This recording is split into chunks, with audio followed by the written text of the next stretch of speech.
बिस्मिल्लाहिर्रहमानिर्रहीम। अस्सलाम वालेकुम व्यूअर्स, कैसे हैं आप? उम्मीद करती हूँ सब ठीक होंगे। कैसे जा रहे हैं आप सबके रोज़े? मैं आज आपको मसाला फ्राइज़, क्रिस्पी और लच्छा पकोड़ा बनाना सिखाऊंगी। मैंने अभी से कटिंग स्टार्ट कर दिया ताकि जल्दी ये काम जो है वो हमारा वाइंड अप हो जाए। बाकी मैंने कटिंग कर ली हुई है, ये मैं आपको दिखा देती हूँ। इस तरह बारीक बारीक आपने ये कटिंग करनी है इसकी,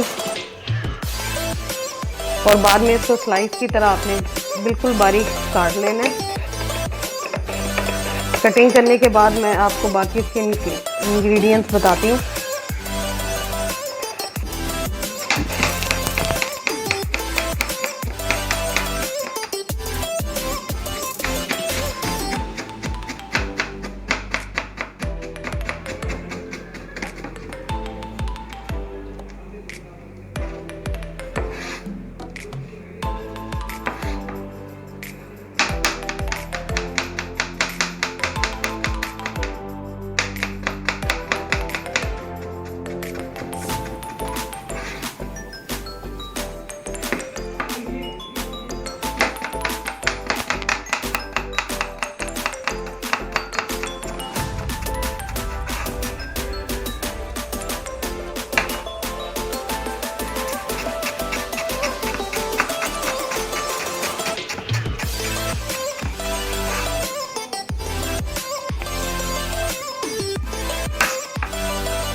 ये व्यूअर्स, हमारे इंग्रेडिएंट्स बिल्कुल तैयार हो चुके हैं। मैं अब आपको दोनों की अलग अलग इंग्रेडिएंट्स बता देती हूँ।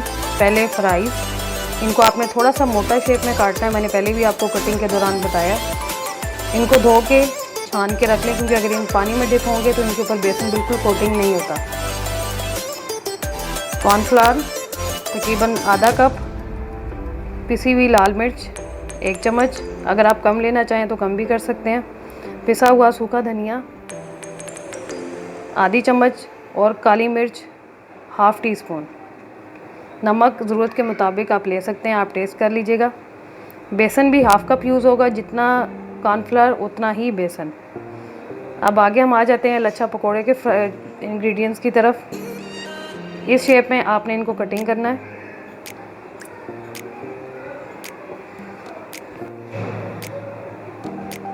पिसी हुई लाल मिर्च 1 चम्मच, ज़ीरा ½ टीस्पून, कुटा हुआ सूखा धनिया 1 चम्मच, अजवाइन ½ टीस्पून से भी थोड़ी सी कम आपने लेनी है, और दड़ा मिर्च ये भी ½ टीस्पून। अगर आप कम लेना चाहें तो कम कर लीजिएगा। स्पाइस आप अपनी ज़रूरत के मुताबिक डालनी है, और नमक हस्बे जायका।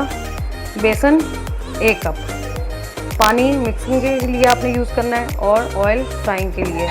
चले आइए अब इनको तैयार करते हैं। जी व्यूअर्स, एक दफ़ा आप इनको पानी में वॉश करके निकालें, इनको ड्रेन कर लें। उसके बाद जो मसाले हैं वो सब इसमें ऐड कर दें। नमक मैं अभी सिर्फ 1 चम्मच लूँगी, बाद में आप टेस्ट करके इसमें और भी ऐड कर सकते हैं।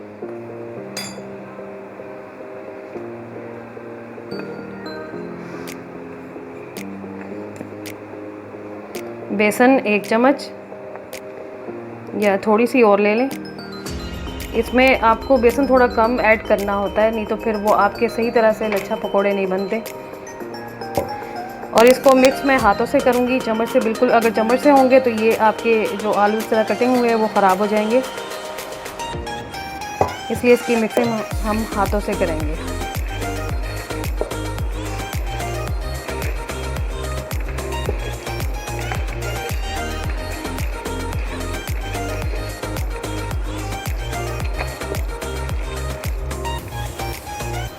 थोड़ा सा बेसन मैं इसमें और ऐड कर रही हूँ।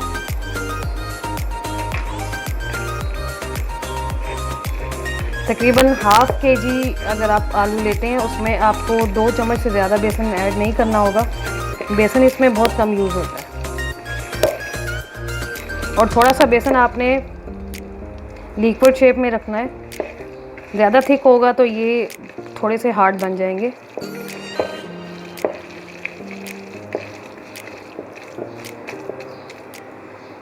जी व्यूअर्स, हमारा ये मिक्सचर बिल्कुल रेडी हो चुका है। स्टार्ट। जी व्यूअर्स, अब हम फ्राइज़ की जो चीज़ें हैं वो ऐड करेंगे बीच में। जो मसाला जात मैंने आपको बताया था वो मैंने ऐड कर दिए। 1/2 टीस्पून नमक, तकरीबन आधा कप के करीब कॉर्नफ्लावर,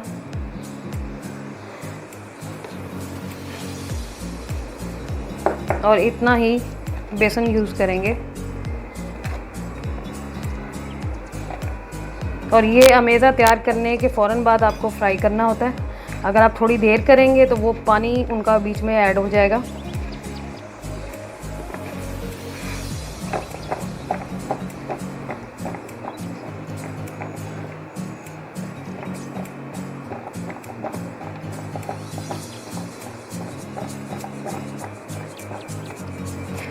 ये देखें, ये फ्राइज़ का मिक्सचर अब रेडी हो चुका है। इसमें आपने पानी नहीं ऐड करना। अगर पानी ऐड हो जाएगा तो वो फिर सही क्रिस्पी नहीं बनेंगे। इस तरह आपने इनको बिल्कुल ड्राई रखना है और पहले हम यही फ्राई करेंगे ताकि हमारी ये बिल्कुल क्रिस्पी बने। चले आए, अब इनको हम फ्राई करते हैं। जी व्यूअर्स, हमारा ऑयल जो है वो गर्म हो चुका है। अब हम इसमें पहले इनको डालेंगे। आलू देखे बिल्कुल हमारे पानी छोड़ना शुरू हो चुके हैं, ऑयल बहुत गर्म है।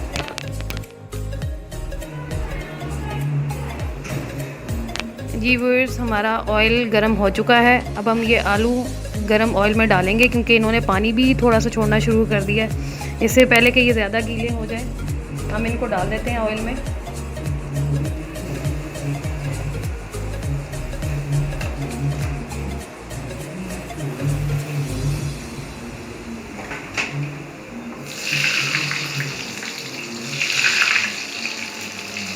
इनको ज़्यादा आपने मिक्सअप बिल्कुल नहीं करना, नहीं तो आलू जब बॉयल होना शुरू होते हैं या थोड़े पक जाते हैं तो वो टूटना शुरू हो जाते हैं। इनको बस इस तरह तेज़ आंच पे छोड़ दें।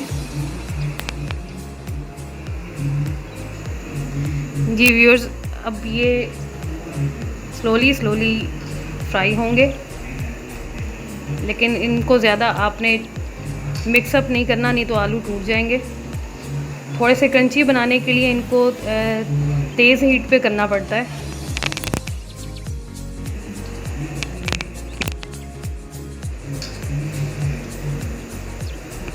इनको ये कॉर्नफ्लावर की वजह से ज़्यादा ब्राउन नहीं होंगे, लेकिन क्रिस्पी ज़रूर रहेंगे।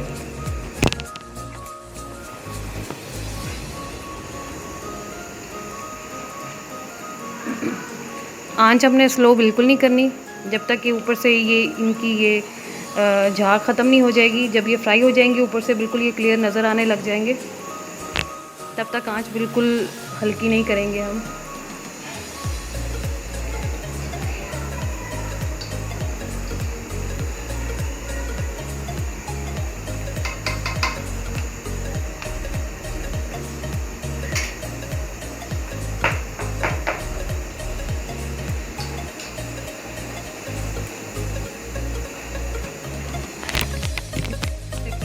ये रेडी हो चुके हैं। थोड़ा सा और हम इनको फ्राई करेंगे।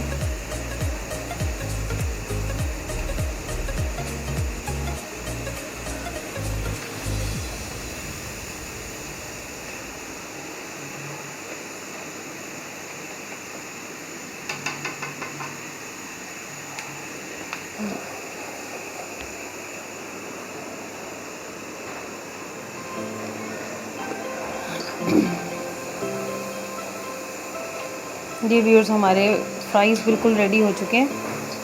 हम इनको निकाल लेंगे।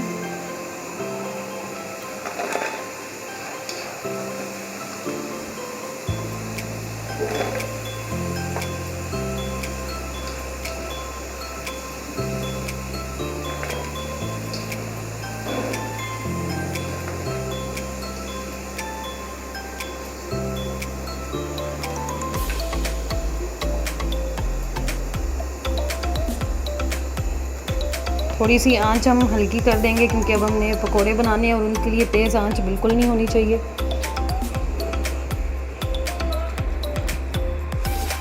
जी व्यूअर्स, अब हम बनाएंगे पकोड़े। इनको हाथों के साथ इस तरह छोटा सा क्यूब बना के आप कढ़ाई में पोल करें।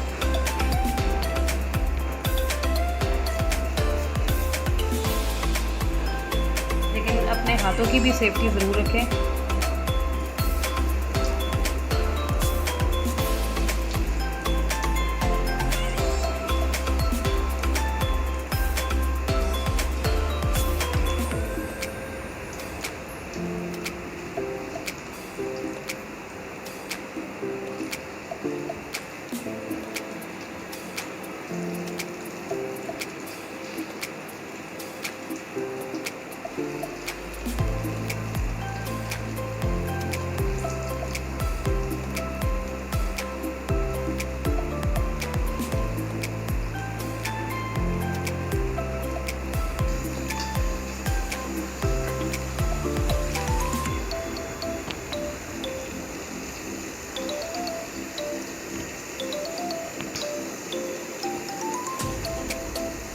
ये व्यूअर्स, ये देखें, बेसन हमने थोड़ा सा पतला रखा था। ज़्यादा हार्ड अगर बेसन हो जाएगा तो वो इस तरह बिल्कुल नहीं बनेंगे।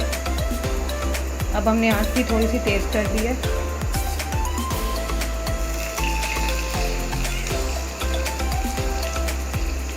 साथ साथ इनकी साइड भी चेंज करते रहें।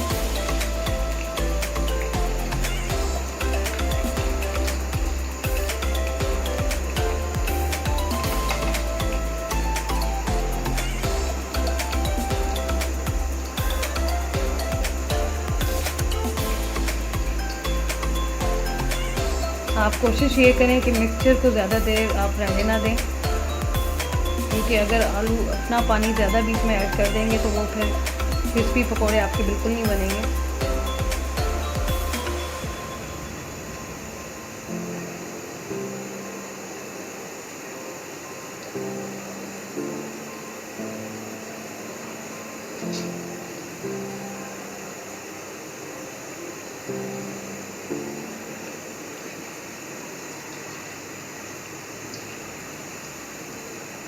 अगर आपने कटिंग पहले कर दी हुई है, टाइम थोड़ा सा शॉर्ट है आपके पास, तो आप जो कटिंग हुई आलू हैं उनको आप पानी में डिप करके रख दें। और बनाने से मिक्सचर बनाने से आधा घंटा पहले उनको ड्रेन कर लें पानी से, और उसके बाद उनको बीच में सारी चीज़ें ऐड करके रख दें। लेकिन तब कोशिश करें कि पानी आप कम से कम बीच में ऐड करें।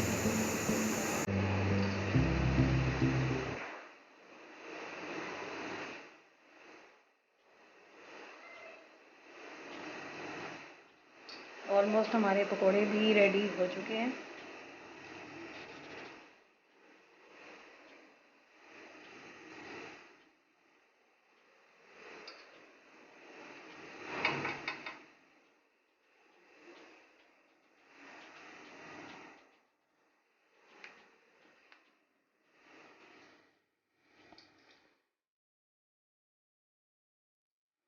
जी व्यूअर्स, हमारे पकोड़े बिल्कुल रेडी हो चुके हैं। अब हम इनको निकाल लेंगे। ओवर कुक करने से पकोड़े ख़राब हो जाते हैं।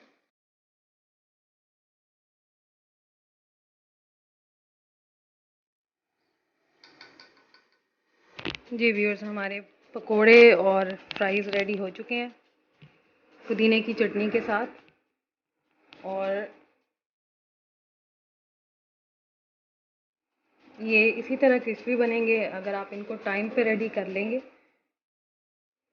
और इसके साथ आप लेमन स्कॉच ज़रूर लें ताकि आपको जल्दी हज़म भी हो जाए, ना कि आपका पेट ख़राब हो जाए ज़्यादा पकोड़े खाने की वजह से। तो व्यूअर्स, आप ये रेसिपी ज़रूर ट्राई कीजिएगा, इंशाल्लाह बहुत अच्छी बनेगी। मेरे से भी ज़्यादा अच्छी आप खुद बना सकते हैं। इसके साथ ही मुझे इजाज़त दीजिए। नेक्स्ट वीडियो के साथ आपके सामने ज़रूर आऊँगी और एक अच्छी चीज़ आपको बताऊँगी। कोशिश कीजिएगा कि अपना बहुत ख्याल रखें, अपनी फैमिली का। Thank you so much. अल्लाह हाफिज़।